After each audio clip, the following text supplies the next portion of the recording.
तो यहाँ पर कहते हैं स्वप्न स्थानो अंतः प्रज्ञः सप्तांग एकोनविंशति मुखः प्राविविक्त भुक् तेजसो द्वितीयः पादः।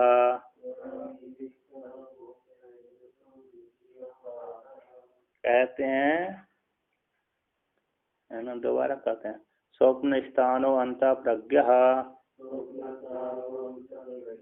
सप्तांग एकोनविंशति मुखः प्राविविक्त भुक् तेजसो द्वितीयः पादः।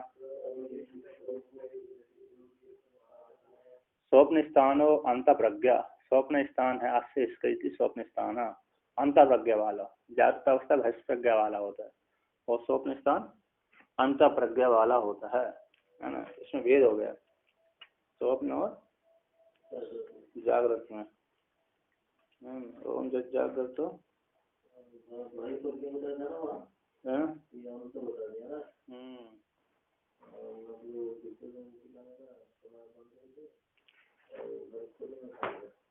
हाँ, तो कहते हैं स्वप्न स्थान है स्वप्न स्थान इसका जो ऐसी अंतर प्रज्ञा वाला, अंत प्रज्ञा वाला, बाहर की प्रज्ञा को भोग नहीं करता।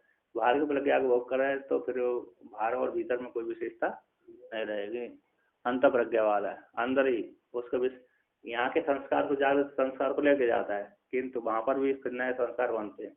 यहाँ पर भोग भोगता है, यहाँ पर संस्कार लेकर के वहां पर तेज से युक्त होकर के भोग भोगता है, वासना प्रधान भोग में भोगता है। प्रज्ञा तो जागृत अवस्था में भोगता है, स्वप्न अवस्था में भोगता है, किंतु यहाँ पर कहते हैं यहाँ पर स्थूल विषयों को लेकर के भोगता है प्रज्ञा, वहां पर वासना में प्रज्ञा को भोगता है। वहां पर स्थूल विषय नहीं होते, मात्र वासना में प्रज्ञा हो। सप्तांग एकोनविंशतियों का बोले 7 अंग हो गए।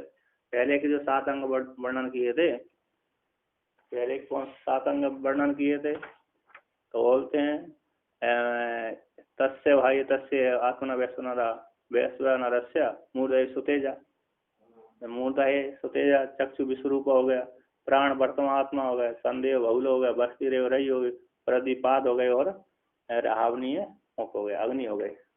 इस प्रकार 7 अंग और 19 मुख, 19 मुख हो गया, 5 ज्ञानी, 5 कर्मंदी, 5 प्राण, 4 अंतगण, 19 मुख हो गए। इस प्रकार से 19 मुख 7 अंगों के द्वारा प्रयुक्त स्थूल पदार्थ से भेद करके वास्तव पदार्थों को भोग भोगता है। तेजसो, ये आत्मा का तेज संज्ञा वाला द्वितीय आत्मा का द्वितीय तेज नाम का पाद है ना। पित्ताक पित्त से युक्त है, तेज प्रदान होकर के, पित्त से युक्त होकर तेज प्रदान होकर के, तेज प्रदान होकर के स्वप्न अवस्था के भोगों को भोगता है। तो ये आत्मा का समष्टि में हिरण्यगर्भ होगा, व्यष्टि में तेजस हो गया। ये आत्मा का समष्टि व्यष्टि रूप एक जो हिरण्यगर्भ है आत्मा का द्वितीय पाद है। तो कहते हैं यहाँ पर कहते हैं स्वप्न स्थान, द्वितीय पाद को अवतरण करने के लिए वेदष्टि कहते हैं स्वप्न। यहाँ पर वर्णन करते हैं स्वप्न स्थानम अस्य तेजस्य स्वप्न स्थान है अस्य तेजस का, स्वप्न स्थान वाला स्वप्न स्थान। और यहाँ पर कहते हैं तो जागृत, टीकाकार कहते हैं स्थान पूर्वक दृष्टुर मम अभिमानस्य विषयभूतम इति यावत, दृष्टा का, मम अभिमान करने वाले दृष्टा का विषयभूत इति यावत, इसमें अभिमान करता है। सूक्ष्म पदार्थों में अभिमान करने वाले को कहते हैं तेजस। स्वप्न पदार्थ को निरूपण करने के लिए उसके कारण को निरूपण करते हैं, निरूपयति कहते जागृत। जागृत प्रज्ञा अनेक साधना बहिर विषय इव अवभासमान मन स्पंद मात्रा सती तथा भूतम संस्कारम मनस्य आदत्ते। जागृत प्रज्ञा होती ना, जागृत जो प्रज्ञा है अनेक साधनों से, 5 ज्ञानेन्द्रियों, 5 कर्मेंद्रिय, 5 प्राण आदि को, 4 अंतःकरण को लेकर के घट पट मठ आदि जो है शब्द स्पर्श रूप रस गंध इस तरह से जागृत की जो प्रज्ञा अनेक साधनों से युक्त होती हुई, अनेक साधनों से संपन्न होती हुई, ऐसी अनेक साधन संपन्न भैर विषय के समान, ऐसे बाहर के विषय करता है व्यक्ति, बाहर के विषय घटपट आदि को विषय करता, उसी प्रकार हर विषय के समान ही अभास माना, वहां पर स्वप्न अवस्था में अभाषित होता है। अभास माना मन स्पंद मात्र, मन की स्पंदना मात्र, मन की स्पंदन, स्पंद मतलब चलना, क्रियाशीलता हो गई, है ना, मन का स्पंदन हो गया, स्पंदन हो गया। जैसे जैसे वहां पर ब्रह्म में जब स्पंदन होता है तो स्पंदन होते ही माया स्वीकार आ जाती है ना। योग वशिष्ठ में आया होगा, आते कई बार आता है, ब्रह्म स्पंदित हो गए, स्पूर्ण हो गए, स्पूर्ण हो गया, पहले तो क्या सृष्टि क्यों होती है, तो पहले सबसे पहले ब्रह्म हमको स्वीकार करते हैं, वो शून्यता बात, तो जैसे हम बोलता है उसी समय वो माया आ जाती है, माया आती ईश्वर संज्ञा हो जाती है, उसकी अंतर्यामी संज्ञा हो जाती है, फिर सृष्टि करता है। तो कहते मन स्पंद मात्र होती, मन स्पंद मात्र सती होती हुई, तथा भूत है, तथा भूत मन में ही मात्र होता है ना, मन में चिपक जाते हैं, मन स्पंदित मात्र होती हुई, इस मन की कल्पना, स्पंद मन की कल्पना मात्र, तथा भूत संस्कार को, जागृत अवस्था के जिस संस्कार को मन में स्थित होने वाले, मन में शांत मन की स्फूर्णा स्पंदना मात्र होते हुए तथा उस संस्कार को मनसी आदत्ते कहते, मन में वो आदत्ते घृत कहते हैं, कौन, जागृत की वासना, जागृत हाँ आदत्ते है, धत्ते ना, दू धारण पोषण धारण करता है, आदत्ते सम्यक रूप से आधारण करता है, आदत्ते घृत करता है, धारण करता है, मन में आधान करता है, धारण करता है। आप इस कुर्सी के ऊपर आधान हो गए बैठे हुए, उसके बाद चित्त का मन का अंतःकरण, उसमें सारी वासना आधान हो जाता है, मनसी रूप अंतःकरण में वो क्या हो जाते, आदत्ते घृत कर लेता है, धारण कर लेता है।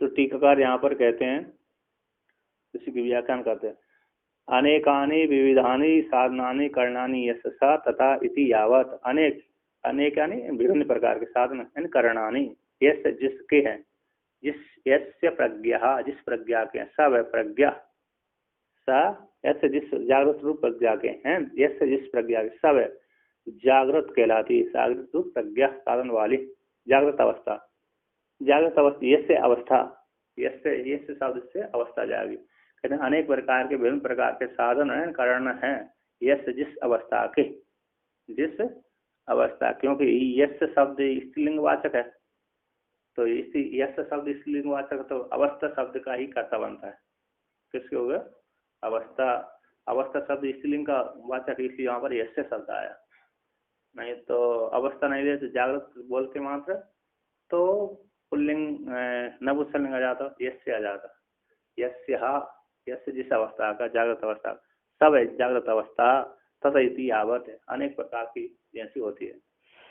विषय द्वारक अपि विषय द्वारकम अपि वैश्य में दर्शाती, विषय द्वारा को द्वारा जागृत अवस्था स्वप्न अवस्था में विपरीत दिखलाते हैं, वैसा में कहते जागृत भैर विषय के समान अभासमाना, हर विषय के समान है, जैसे बाहर विषय हम घटपट आदि को सबको विषय कहते हैं, उसी प्रकार स्वप्न में इस जैसे दिखता है ना, इस जैसा दिखता है।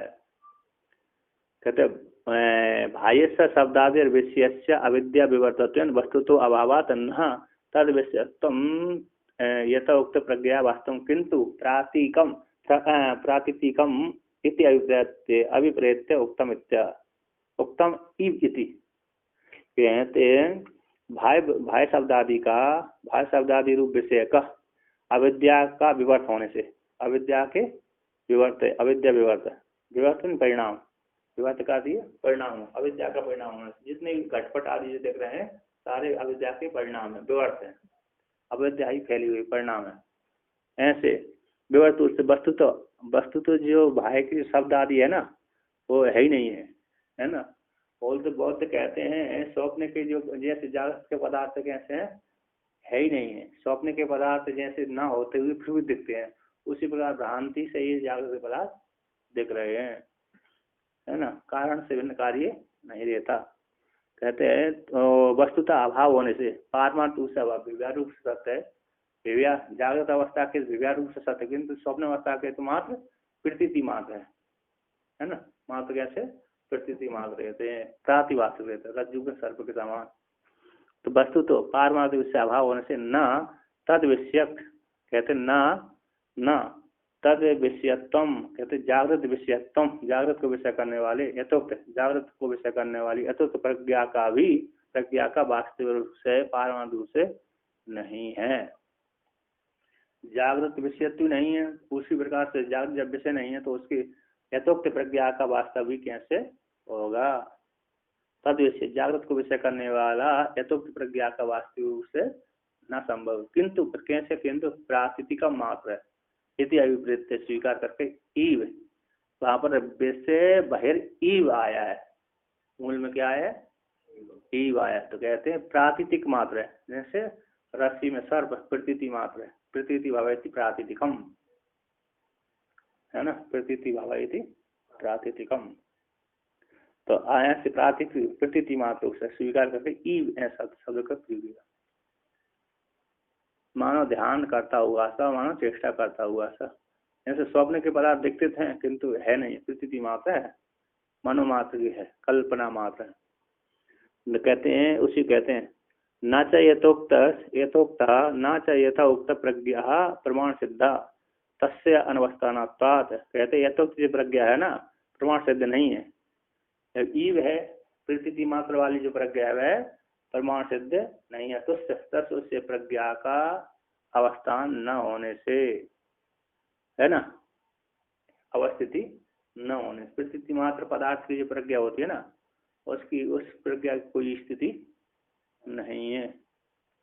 और ऐसे हाँ जागृत की प्रज्ञा तो चलो मान ले, स्वप्न की जो प्रज्ञा है ना, स्वप्न की प्रज्ञा की कोई कैसी अवस्था, एक पल देख दूसरे पल में दूसरी प्रज्ञा आ गई, उसी प्रकार स्वप्न की प्रज्ञा उसी जागृत की प्रज्ञा उसी प्रकार, एक क्षण में एक वृत्ति बनी दूसरी क्षण में दूसरी वृत्ति बन गई, घट को वृत्ति बना रहे थे उसी समय पट की वृत्ति बन गई, पट को छोड़कर तीसरी वृत्ति बन गई, है ना। तो इस प्रकार से तो कहते तत्सोष का प्रज्ञा का प्रमाण सिद्ध प्राकृति मात्र वाली प्रज्ञा का अवस्था न होने से, अवस्थिति न होने से, है ना। कहते तेन तो द्वैत सत्य, यहाँ क्यों अवस्थिति नहीं है प्रज्ञा का, क्यों नहीं है, इसलिए नहीं है क्योंकि अविद्या के द्वारा कल्पित जगत के विषय करने वाली प्रज्ञा है। जब जगत के कल्पित पदार्थ है ही नहीं है तो फिर प्रज्ञा कैसे बनेगी सत्य। जगत के अविद्या के द्वारा उत्पन्न होने वाले घटपट आदि पदार्थ सत्य होते तो उस प्रकार की प्रज्ञा सत्य होती। जब अविद्या के द्वारा उत्पन्न होने वाले जो घटपट आदि पदार्थ हैं वो है ही नहीं है तो उसके विषय में प्रज्ञा कैसे बनेगी। बंदा का पुत्र है ही नहीं तो बंदा के पुत्र का रूप इस प्रकार का है, कैसे प्रज्ञा बनेगी, है नहीं बने। आकाश के पुष्प में खुशबू, आकाश का पुष्प ही नहीं है तो सुगंध कहाँ से आएगी। इसलिए वहां पर 10 वर्ष प्रातिथिक प्रतीति मात्र वाली प्रज्ञा का अवस्थान न होने से कहते हैं, इसी रूप से उस प्रज्ञा रूप द्वैत का अवस्थान न होने से बाह्य पदार्थ का बाह्य जो शब्द आदि है ना, बाह्य पदार्थ शब्द आदि रूप द्वैत का द्वैत मिथ्या होने से अवस्थान न होने से साक्षी वेद्या सती कहते हैं, यहाँ पर कहते हैं तेन इसी द्वैत का साक्षी वेद्य साक्षी वेद्य प्रज्ञा, साक्षी के द्वारा वेद्य जो प्रज्ञा सब है प्रज्ञा है ना, सब है जो प्रज्ञा है वही थी विवक्षा कर कहते अवभासमाना। तेन इसी उसका अवस्थान न होने से तेन इसी द्वैत की अवस्थान स्थिति न होने से साक्षी के द्वारा वेद प्रज्ञा, साक्षी के द्वारा जाने जाने वाली वो प्रज्ञा है, सब प्रज्ञा, सब वो प्रज्ञा है इति साक्षी वेद्य प्रज्ञा है विवक्षा करके कहते हैं अवभासमान। साक्षी के द्वारा जाने वाली प्रज्ञा तो सत्य होने चाहिए, कहते हैं अवभासमान है, हर विषय के समान अवभासमान होती है। साक्षी के द्वारा साक्षी वेद्य जो प्रज्ञा है, साक्षी के द्वारा जाने जाने वाली प्रज्ञा, शब्द आदि विषय को करने वाली जो प्रज्ञा है, साक्षी प्रकाशन नहीं करेगा तो प्रज्ञा नहीं बनेगी। तो साक्षी के द्वारा जो द्वैत संबंध ये प्रज्ञा है तो मिथ्या कल्पित है ना, मिथ्या है कल्पित है इति। तो तेन इसी द्वैत का अवस्थान न होने से दो तस उसका अवस्थान ऐस प्रज्ञा का अवस्थान न होने से तेन उसी के द्वारा तेन इसी हेतु से भाष्य शब्द आदि का जो अविद्या के द्वारा अविद्या विषय होने से साक्षी के द्वारा वेद प्रज्ञा सब प्रज्ञा साक्षी के द्वारा जानी जाती है ना, साक्षी के द्वारा वो जो जानी गई विषय की गई प्रज्ञा है सब प्रज्ञा है। यथोक्त इति इस प्रकार से विवक्षा कर्तु को लेकर अभासमान कहते अभासमान है। अभास साक्षी भाष्य थी, साक्षी के द्वारा भाष्य है। कहते यहाँ पर 2 नंबर टिप्पणी में किया है तस् उस का इति है प्रमाण सिद्धत्व अंगीकार हो जाने पर इति रहेगा है, प्रमाण सिद्धत्व अंगीकार हो जाने पर कहते हैं उसका कहते अनवस्थान चक्षु आदि के द्वारा तो विषय बन रहा है घटपट आदि, चक्षु आदि के द्वारा तो घटपट आदि विषय बनते हैं तो सिद्ध क्यों नहीं होती, कहते हैं अनवस्थानात। चलो घटपट आदि है किंतु नित्य हमेशा अवस्थिति उनकी नहीं रहती, नित्य हमेशा बनी रहे तो कोई बात, नित्य बनी रहे तो फिर तो नाश हो ही नहीं सकता। किंतु एक क्षण रहा दूसरी क्षण में घट नष्ट हो जाता है ना। अभी देखा उसको फोड़ दिया तो कपाल में परिवर्तन होता, कपाल को फोड़ा तो कपालिका फिर चूड़ में चला जाता है, उसका विचार करने पर फोड़ने पर कारण में लीन हो जाता है, इसलिए अवस्थान नहीं है उसको। घट का यदि अवस्थान रहते कभी फूटेगा ही नहीं, जिससे पहाड़ है फूटता ही नहीं है।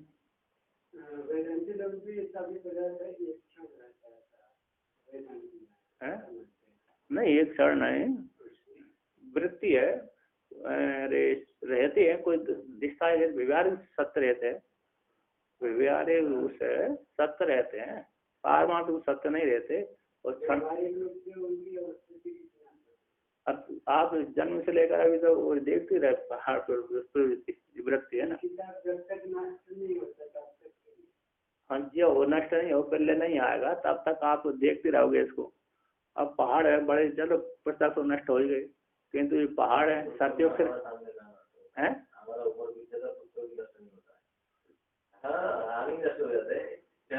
चलो वो तो पुस्तक तो हो भी सकती है मान लो पानी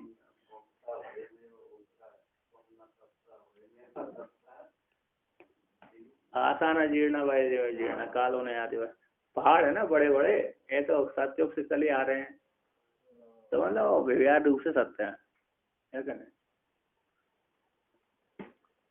दीर्घ काल तक रहते हैं तो कहते हैं उसका अवस्थान नहीं रहता कारण के रूप विचार किए आने पर अवस्थान नहीं रहता, विचार करने पर जो अवस्थान रहता वो आत्मा ही है। तेन इसी हेतु से तेन अवस्थान न होने द्वैत की अवस्था अवस्थिति न होने से साक्षी वेद्य है, साक्षी वेद प्रज्ञा सावा विवक्षा कहता है तो साक्षी को विषय करना साक्षी को वेद है प्रज्ञा ना, ऐसा कहते हैं। अभास कहते हैं भैर विषय के समान अभासमान होती हुई अभासमाना प्रज्ञा मन स्पंद मात्र होती हुई। अब आगे कहते हैं किधर गया, हाँ तो यहाँ पर कहते हैं मन स्पंदित तो द्वैत तत्व प्रति कहते हैं द्वैत है जो द्वैत है और द्वैत का प्रातिभाषिक और वस्तु तो असत्य हेतु सूचित है। द्वैत और द्वैत का जो प्रातिभाषिक है ना द्वैत और द्वैत का प्रतिभाषना ये दोनों कैसे हैं वस्तुता पारमार्थ रूप से असत्य में हेतु है, वस्तुता कैसे मन स्पंदित मात्र है।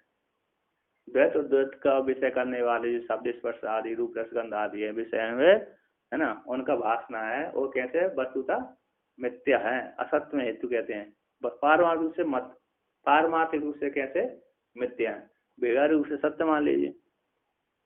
कहते मन स्पंदित मात्र है, मन को मन ने नहीं देगा हमारा मन भी है ना यहाँ पर एकाग्र है, यहाँ पर एकाग्र तो इधर का विषय होता हुआ भी हमको नहीं के बराबर देता है।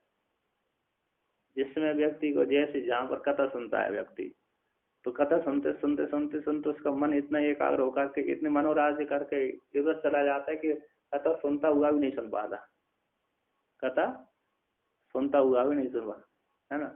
जैसे योग वासिष्ठ व्यक्ति को समझ में नहीं आती तो क्या बोलना है क्या नहीं बोल रहा, अब वहाँ पर ऐसे प्रश्न जाते तो व्यक्ति को मन ही चला जाता है। योग वशिष्ठ में फिर भी अच्छा है, सुनते सुनते अभ्यास बढ़ा। जब न्याय आता है, तर्क आदि आती है, उसमें तो दिमाग ही खराब हो जाता। वहाँ पर तो जब ऊपर से गाड़ी चली जाती है ना, मन नहीं लगता है। अरे यार नहीं, तो ऐसी है मन स्पंदित मात्र। कहते ये तो अब यहाँ पर कहते हैं तथाभूत है ना, तथाभूत या तो मात्र होती हुई, कहते हैं तथाभूत के कर गए यथोक्त प्रज्ञा सो अनुरूपा वासनाम किधर गए है ना। कहते हैं यहाँ पर यथोक्त जो प्रज्ञा है, यथोक्ता यथा उक्ता प्रज्ञा स्वरूप स्व अनुरूपा, अपने के अनुसार, स्वरूप है अपने अनुसार है ना, स्वरूप स्व समान विषय, स्व समान विषय करने वाली वासना को, स्व समान आकार को उत्पादयति, क्या करती है, उत्पादन करती हुई। तथा भूतम एक उसमें आया है, श्वेताश्वतर उपनिषद में आया, अजामेकाम लोहित शुक्ल कृष्णा बहवी सृजा सृजमानम स्वरूपम अजत्ते का नाम भोग, अजत्ते का नाम भोग ऐसा है। अजामेकाम लोहित शुक्ल कृष्णा बहुवी सृजा बहुवी प्रजा सृजमानम स्वरूपा। तो जो लोहित शुक्ल कृष्ण वाली वो है प्रकृति है, तो अपने समान जैसे भूतों को रचना करती है, अपने लाल पीली जैसी वैसी उसी प्रकार कर देती है, और जिसको भोग देती है उसको अरे अपना चेहरा दिखा देती है, जिसको बंधन करना उसके आप उसके सामने नहीं जाते।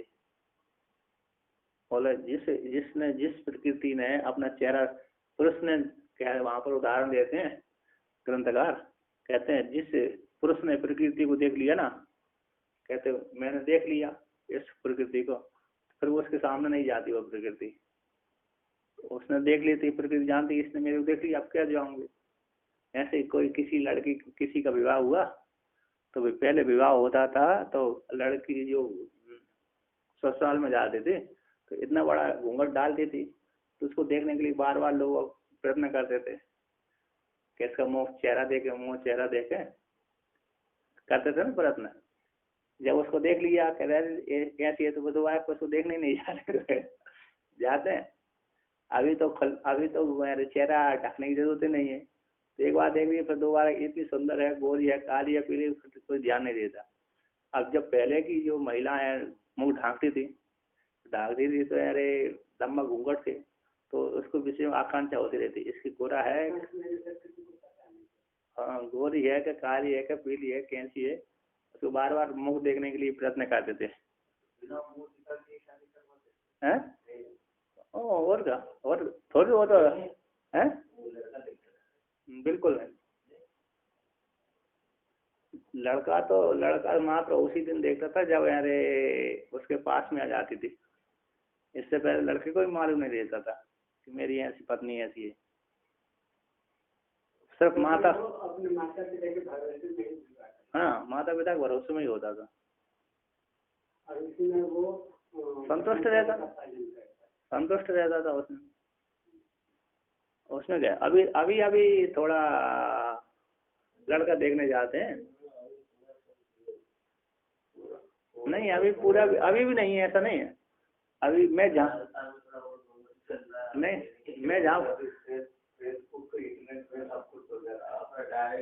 जहाँ पर पैदा हुआ था ना, वहाँ पर तो अभी 10 साल पहले 11 साल बाद वहाँ तो वो माता पिता देखने जाते थे, माता भी नहीं देखने जाती थी, पिता आता भाई, हाँ पड़ोसी भाई नहीं बिल्कुल नहीं।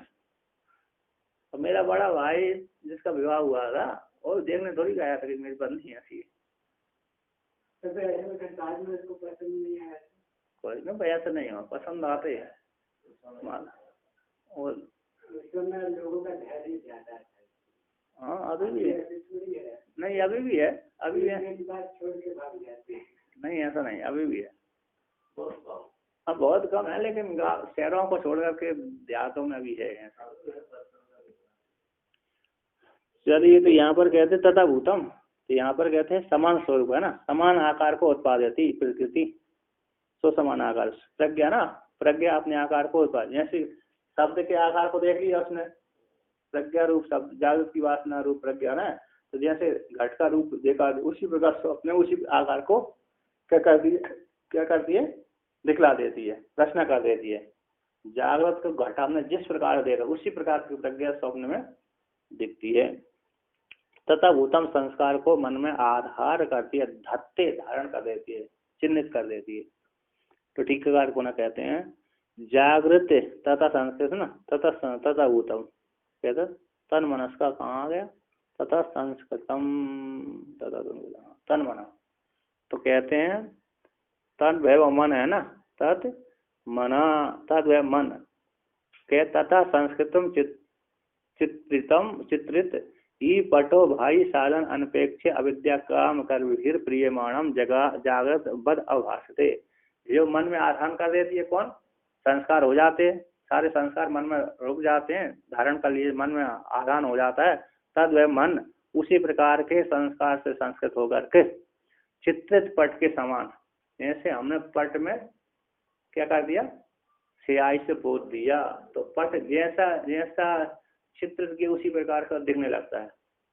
राम की मूर्ति बना दी, कृष्ण की मूर्ति बना दी पट में, तो राम कृष्ण जैसे ही आकृति दिखेगी उस पट की। उसी प्रकार चित्त में मन में जैसा संस्कार पड़ेगा उसी प्रकार का वहां स्वप्न में दिख जाता है। कहते हैं तथा तद वह मन उसी प्रकार संस्कृत होकर चित्रपट के समान बाह्य साधन की अपेक्षा किए बिना, तो दोबारा कैसे जैसे हम वहां तो बाह्य साधन की अपेक्षा करते हैं दिखता है, तो वहां पर मन में नहीं, जैसे पट में एक बार लग गया तो फिर दोबारा स्याही पोतने की जरूरत नहीं होती। तो बाह्य साधन की अपेक्षा किए बिना अविद्या काम कर्मों के द्वारा परिमाण होता हुआ प्रिय घूमता हुआ जागृत के समान स्वप्न अवस्था में भाषित होता है, भोग होता है जीव मन के द्वारा। प्रियमाण घूमता प्रियमाण प्रिय पदार्थों को भोग करता हुआ जागृत के समान भाषित होता है। प्रिय है ना, प्रिय प्रिय प्रेरियमाण प्रेरियमाण है, प्रेरणा करता हुआ सा, घूमता हुआ सा, इस प्रकार से। तो कहते हैं अब ठीक क्या कहते हैं, कहते जागृत वासना, यहाँ पर कहते हैं जागृत वासना से वासित मन जागृत के समान अभासते, है ना। जागृत वासना से वासित हुआ वो मन है वह जागृत के समान भाषित होता है। स्वप्न दृष्टा का, किसका, स्वप्न दृष्टा का वह मन जागृत अवस्था के वासना से वासित होकर के जागृत समान भाषित होते हैं, ऐसे स्वप्न दृष्टा का। इति इस प्रकार से इष्टव्यम है, इष्टव्य विषय में, इष्टव्य विषय में स्वीकार कर लेना है, इष्टव्य विषय में उसी प्रकार से भोग करता है ना, स्वीकार करने कहते हैं जो ऐसे दृष्टा का वो जागृत के समान मन भाषित होता है स्वप्न अवस्था में। कहते हैं इष्टव्य विषय में तो जाता है, कहते मन मनसा ये वासनावतो वासनावता स्वप्ने विषयत्वाद अतिरिक्त विषय अभाव इत्या। कहते हैं इष्टव्य विषय को गृहीत करता है, इष्टव्यम इष्टव्यम स्वीकृतव्यम स्वीकार कर लेना चाहिए।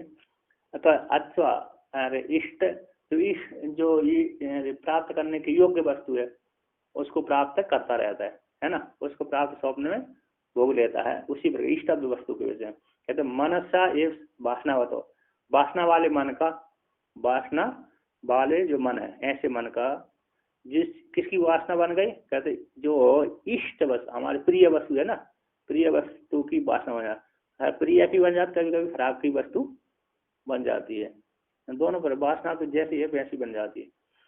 ऐसे वासना वाले मन का स्वप्न में विषय से स्वप्न में विषय से अतिरिक्त विषय स्वप्न में ही वासना वाले मन का ही विषय होता है। यहाँ पर कहते हैं स्वप्न में वासना वाले मन का ही विषय होने से मन ही विषय बनता है, मन ही विषय बनता है और मन ही कारण बनता है। कहते वहां पर है विषय से अतिरिक्त विषय का अभाव, जैसे जागृत अवस्था है ना, जागृत अवस्था में जैसे विषय होते उस प्रकार के वहां पर है मन के विषय, मन को छोड़ करके कोई दूसरा विषय नहीं होता। कहते विषय वासना वाले मन का स्वप्न में विषय होने से उससे अतिरिक्त मन से अतिरिक्त विषय का वहां पर अभाव होता है। मन से अतिरिक्त है ही नहीं, तो मन में संस्कार बढ़ वो, और मन की में संस्कार बढ़ गया, वही संस्कार जो मन के परिणाम से क्या हो जाते दिखते रहते हैं। मन ही वहां पर विषय बनता है, मन ही वहां पर कारण बनता है। और वो साक्षी प्रकाशन कर देता है।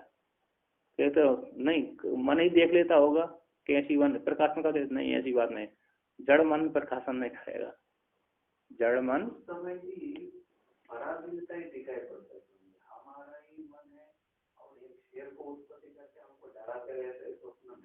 स्वप्न कौन डर वो चित्ती करता है?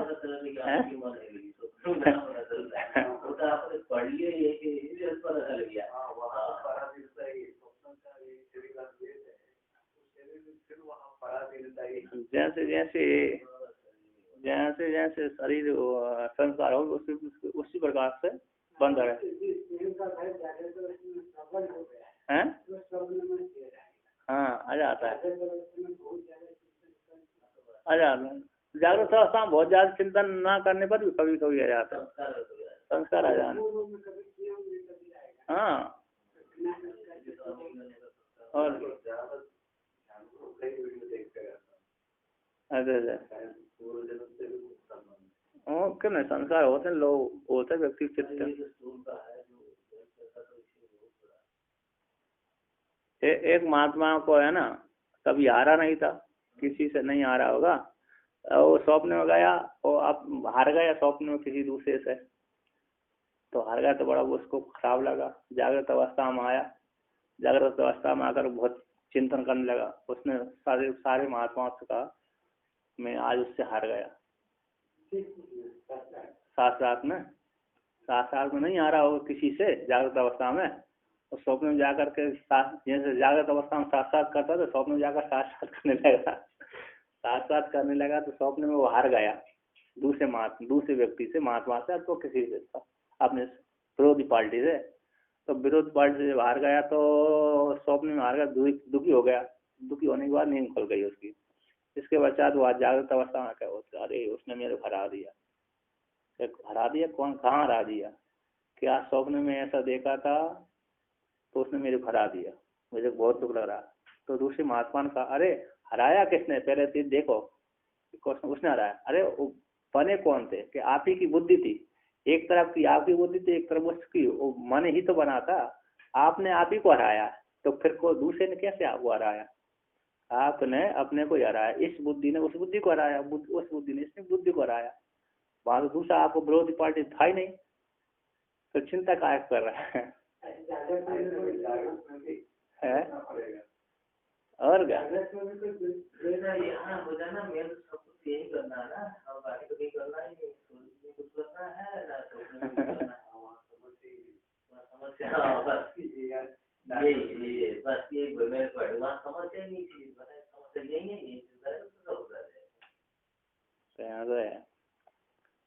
तो यहाँ पर कहते हैं अरे तथा संस्कार संस्कृत, तथा बोलते संस्कृत जागृत प्रज्ञा के समान विशेष संस्कार से विशिष्ट, ऐसे संस्कृत हो जाता मन।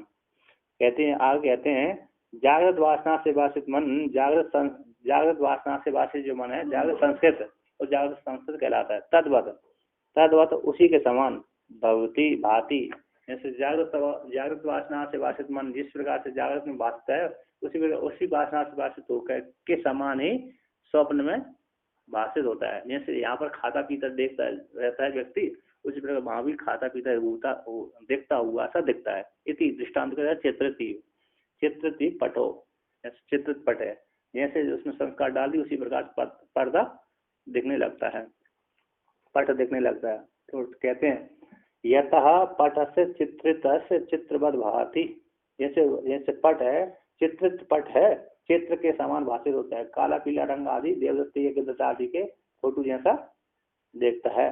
तथा उसी प्रकार से मन भी जागृत अवस्था के संस्कार से संस्कृत होता है। तद्वद भाति स्वप्न अवस्था भाति भाषा उसी प्रकार से भाषित होता है।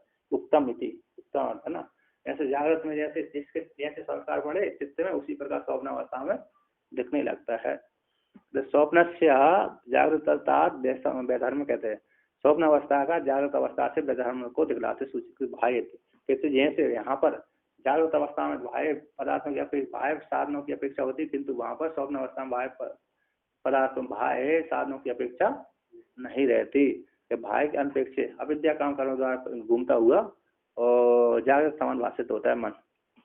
तो पुनः कहते हैं ठीक है, तो कहते हैं यथोक्त मन का, यथोक्त मन का जागृत के समान अनेक प्रकार से भान हो जाने पर कारणांतर तो है अविद्या। अविद्या के द्वारा ही व्यक्ति क्या होता है, काम कर्मों से प्रेरित होकर के काम कर्मों के द्वारा प्रेरणमान होता हुआ, अविद्या के द्वारा, है ना, अविद्या के द्वारा काम कर्मों से के द्वारा प्रेरणमान होता हुआ जागृत समान भाषित होता है। कुछ ही कहते हैं तथा, है ना। अब आप कहते हैं रे के ये उत्तम स्वप्न से जागृत जनित वासना जन्यत्व तत्र विसरण प्रमाणति श्रुति प्रमाणति। कहते हैं जो कहा गया है, यह उत्तम जो कहा गया है स्वप्न का जागृत से उत्पन्न होने वाली वासना से जन्यत, है ना, स्वप्न में देखता है। जो स्वप्न का यह उत्तम कहा गया जागृत से उत्पन्न होने वाली वासना, जागृत से उत्पन्न होने वाली, जागृत से जनित वासना से जन्यत जो संस्कार है, उस संस्कार को स्वप्न अवस्था में तत्र वहां पर स्वप्न अवस्था में देखता है। जैसे यहाँ पर है ना, तो वहां पर उसके विषय में श्रुति बहरण श्रुति आती है। जागृत की वासना को वासित होकर चित्त स्वप्न अवस्था उसी प्रकार से देखता है, उसके विषय में श्रुति प्रमाण देते हैं। बृहदारण्य उपनिषद की श्रुति कहाँ देते हैं, बोलते ये देते हैं। तो तथा च उत्तम कहाँ कहा गया, अस्य जाग मूल कहते हैं अस्य लोकस्य सर्ववतो ओम मात्राम अपादाय इति, ये श्रुति है। अस्य लोकस्य जागृतस्य सर्ववतो, यहाँ पर सारी संपत्ति रहती है।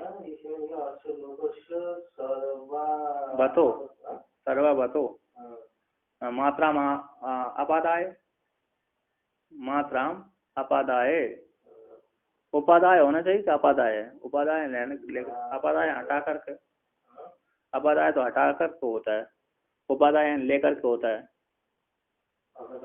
अपादाय विच्छिद, अच्छा ताम अपादाय ने विच्छिद करे, अपच्छिद करके अपादाय है। तो यहाँ पर कहते हैं अस्य लोकस्य विच्छेद करके अपच्छिद्य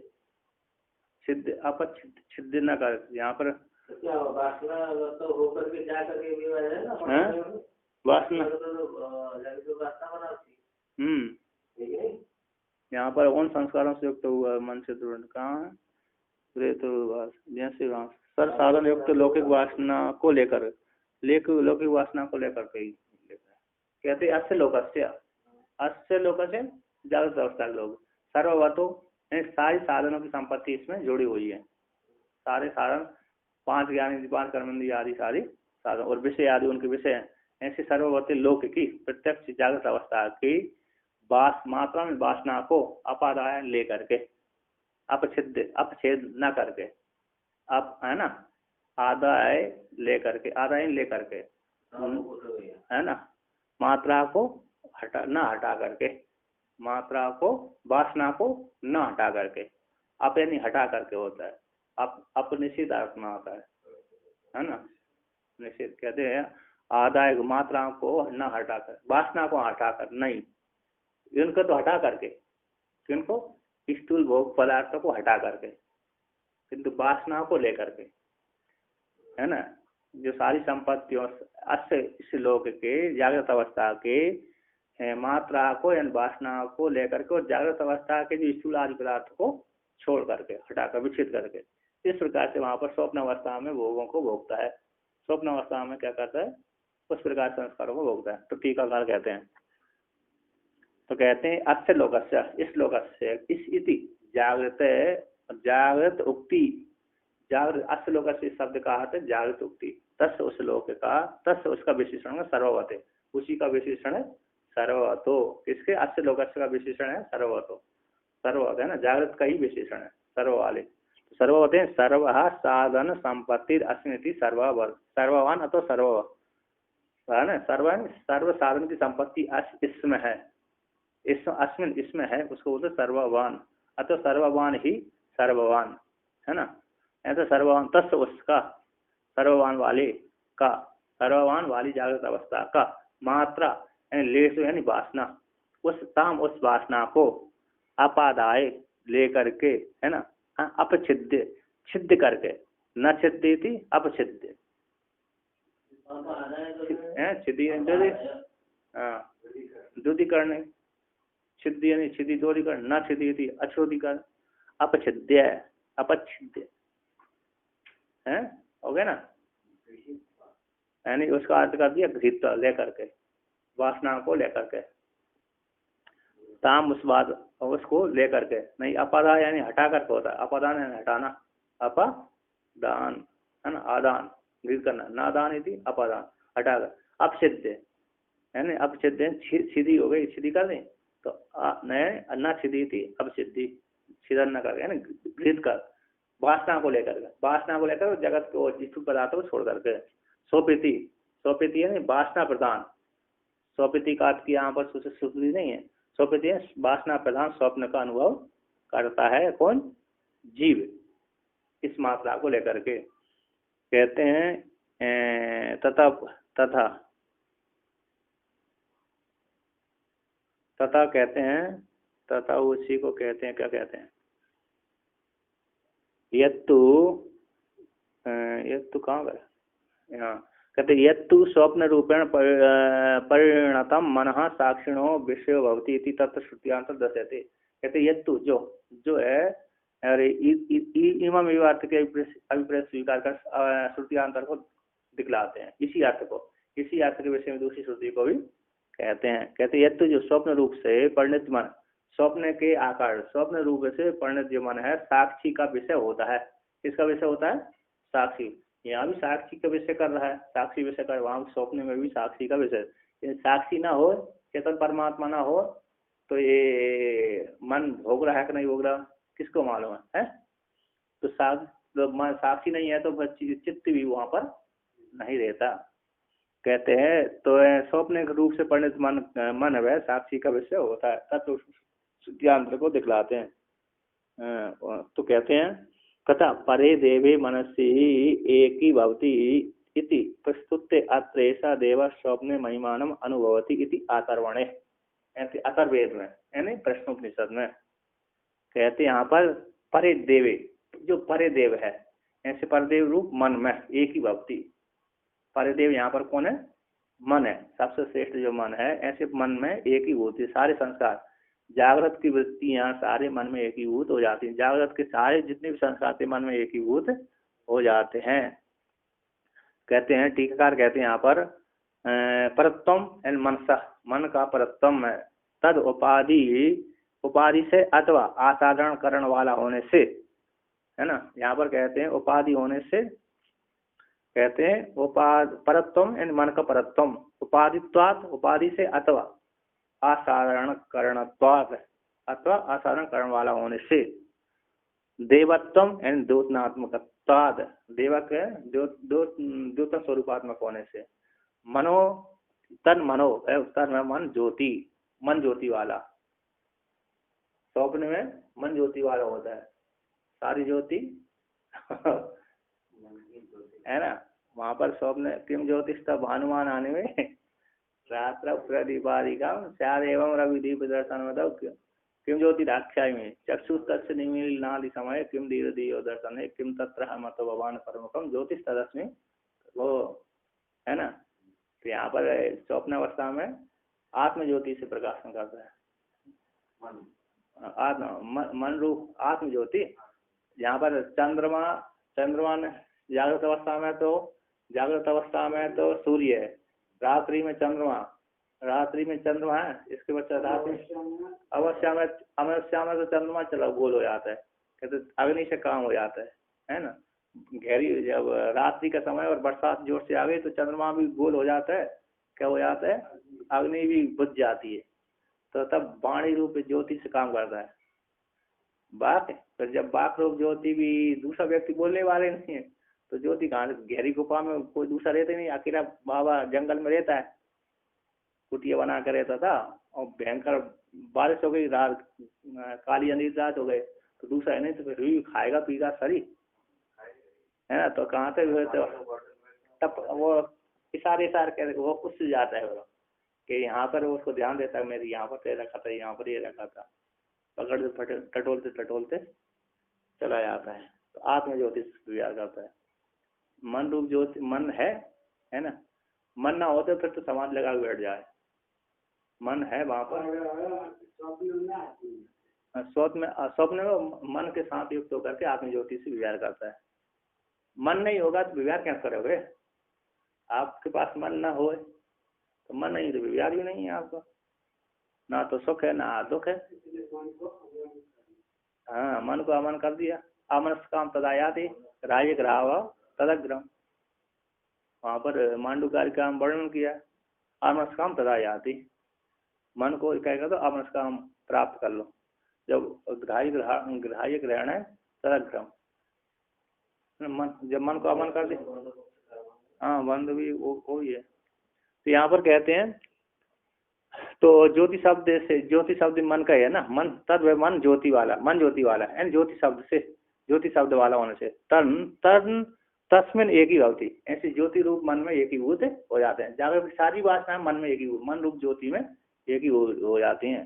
स्वप्न कहते स्वप्न दृष्टा तत्प्रधानो भवती, कहते स्वप्न में वो जो दृष्टा है ना तत्प्रधान, मन प्रधान वाला हो जाता है। कैसा हो जाता है?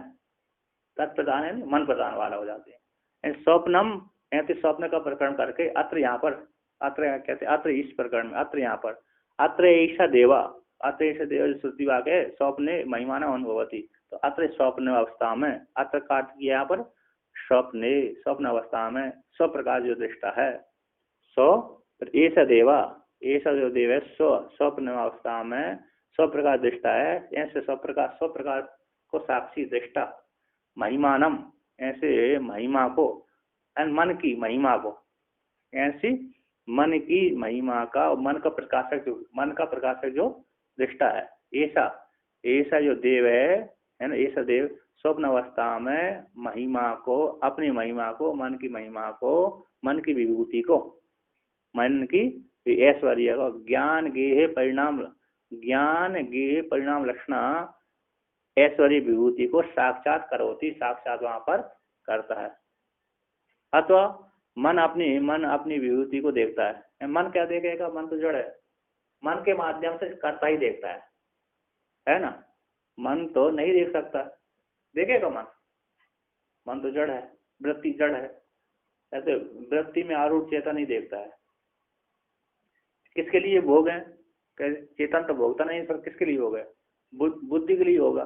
तो बुद्धि तो वैसी जड़ है, तो उसके कहोगे? तो चेतन संयुक्त जड़ भोग भोगता है, चेतन संयुक्त जड़ भोग नहीं, स्वतंत्र जड़ भी नहीं भोगता, स्वतंत्र चेतन भी नहीं भोगता, मिलित वाला ही भोग भोगता, बीच का ही भोग भोगता है। हाँ, जैसे गाड़ी अपने गाड़ी के लिए नहीं है, रति के लिए होती है ना। रति भी स्वतंत्र रति नहीं है, स्वतंत्र रति में भी वो नहीं होता, क्रिया नहीं होती, असंग है वो। किंतु जिसने संग कर लिया उसी को है वो सारे, इस प्रकार से वर्णन किया है ना।